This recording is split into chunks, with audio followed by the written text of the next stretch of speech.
ሃይ ሰላም እንደምን አላችሁ ተመልካቾቼ ለምለም ነኝ እንደተለመደው በአዲስ ስራ መጥቻለሁ ዛሬ ይዤላችሁ የመጣሁት የመሽሩም ፓስታ በነጭ ሶስ ነው እንደምትወዱት እርግጠኛ ነኝ ለቻናሌ አዲስ ከሆናችሁ ሰብስክራይብ በማድረግ ቤተሰብ ሁኑ ለነባሮቹ እንኳን በሰላም ቆያችሁኝ እያልኩኝ እንግዲህ አሁን አሰራሩን አብረን እንመልከት እንግዲህ እንደምታዩት ለስራው የሚያስፈልጉኝ ነገሮች አዘጋጅቻለሁ ቀይ ስጋ መሽሩም ነጭ ሽንኩርት ሳወር ክሪም ሽንኩርት የገበታ ቅቤ ጨው ቢፍ ስታክ እዚህ ጋር ዱቄት ቅመሞች አዘጋጅቻለሁ እዚህ ጋር እንደሚታያችሁ ስጋውን ከትፍ ያዘጋጅቻለሁ እና ቀጠን አድርጌና ረዘም አድርጌ ነው ከተፍኩት ቺክን ስታክ መጠቀም ትፈልጉ ቺክን ስታክ ቢፍ ስታክ ወይም ደግሞ ቬጂቴብል ስታክ መጠቀም ትችላላችሁ እንግዲህ አሁን ወደ ስራው ስንሄድ መሽሩሙን ማጥራት ጀምራለሁ መሽሩሙን ብናጠው ስራው ይቀልልን ነበር ግን መሽሩሙን ካጠብነው በኋላ ውሃ ስለሚሆንብን መሽሩሙን ፔፐር ታውል ያረጠብን አቧራ ካለው ወይ አፈር ካለው ያገላበጥን ማጥራት ይኖርብናል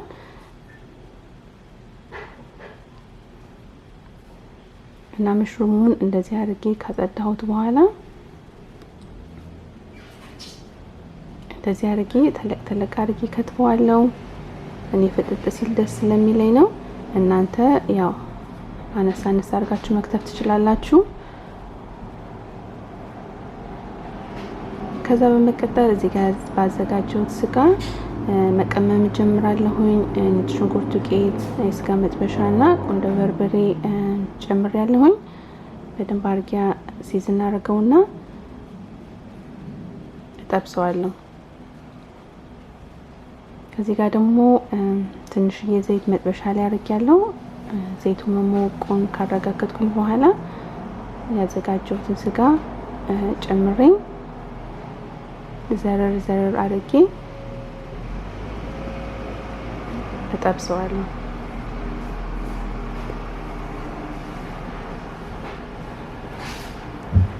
ይሄንን በመንጠብስበት ጊዜ ብዙ ጊዜ ውሃ ያወጣል እና ውሃው እስከሚወጣ ድረስ እንጠብሰዋለን ከዛም በኋላ በመቀጠል ውሃው ከወጣልን በኋላ የዛኔ ነው ጨው መጨመር ምክንያቱም ጨው ቀድመን ከጨመርን ውሃው በጣም ነው የሚያስቸግረን መረቁ ማለት ነው ከዛም በኋላ ደግሞ ትንሽ በርበሬ ጨምሬያለሁ አንድ ማንኪያ የሚሆን የሻይ ማንኪያ የሚሆን ከፈለጋችሁ ፓፕሪካ መጨመር ትችላላችሁ ከዛ እንደዚህ አድርጌ ከጠበስኩት በኋላ አወጣዋለሁ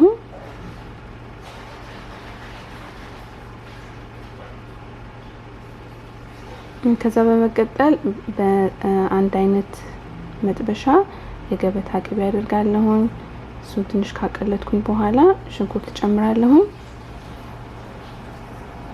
ይሄን ሽንኩርት በደንብ ከጠበስኩት በኋላ ለትንሽ ደቂቃ ያህል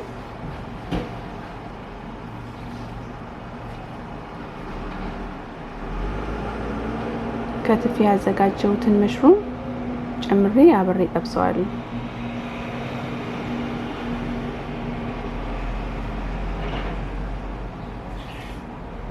አሁን መሽሩሙ ስታዩት ብዙ ይመስላል ግን ሲበስል ወዲያው ሙሽሽ ነው የሚለው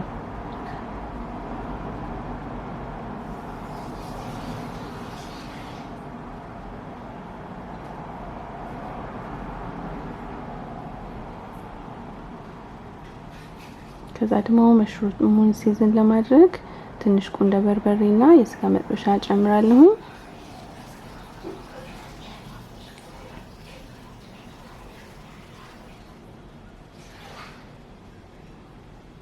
ያው እንዳልኳችሁ መሽሩም ወርዷል ትንሽ ውሃ አውጥቷል ግን አሁን መልሶ ይደርቃል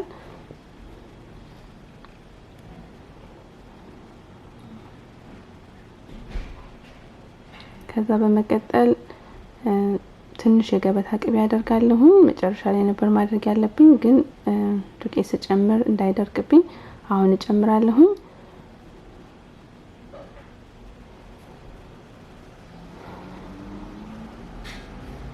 በመቀጠል ነጭ ሽንኩርት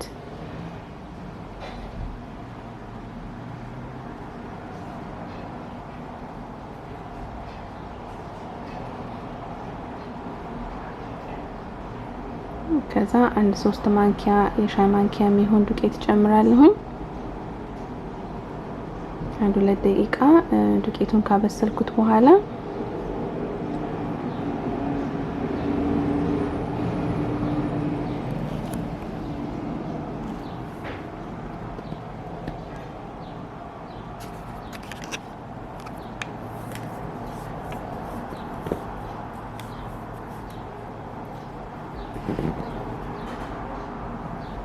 ቢፍ ስታኩን ጨምራለሁኝ። አንድ ኩባያ ነው የተጠቀምኩት እና ካለማቋረጥ ቶሎ ቶሎ ማማሰል ይኖርብናል እንዳይጓጉልብን።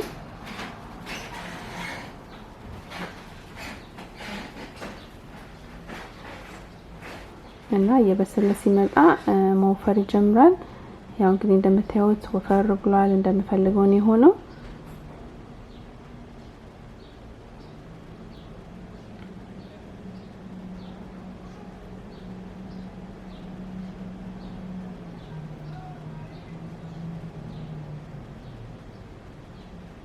ከዛ በመቀጠል ጠብሼ ያዘጋጀሁትን ስጋ እጨምራለሁኝ።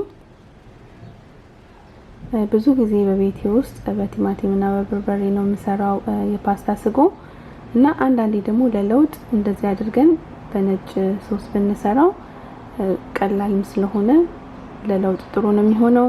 እዚህ ጋርም ደግሞ ያው ፓስታ እየቀቀልኩኝ ነው ያለሁት። እኔ በፓስታ ነው የምመገበው። ከፈለጋችሁ የሰራችሁትን ሶስ በማሽድ ፖቴቶ ወይ ደግሞ በተቀቀለ ዝም ብሎ ተቀቅሎ ከተፍ አድርጋችሁ ድንችን ላዩ ላይ አፍሳችሁ መብላት ትችላላችሁ። በሁለቱም ይጣፍጣል። ከዛ ደግሞ አንድ 4 ማንኪያ የሚሆን ሳወር ክሪም የሾርባ ማንኪያ ሳወር ክሪም ጨምራለሁኝ። ሳወር ክሪም መጠቀም የማትፈልጉ ደግሞ ሄቪ ክሪም ካላችሁ ሄቪ ክሪም መጨመር ትችላላችሁ።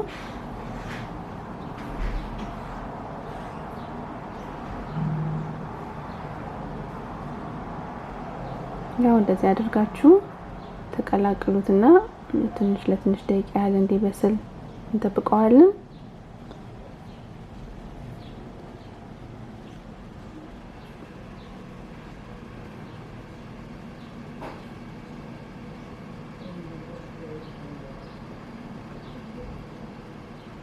አሁን እንደምታዩት በደንብ እየተንተከተከ ነው ያለው።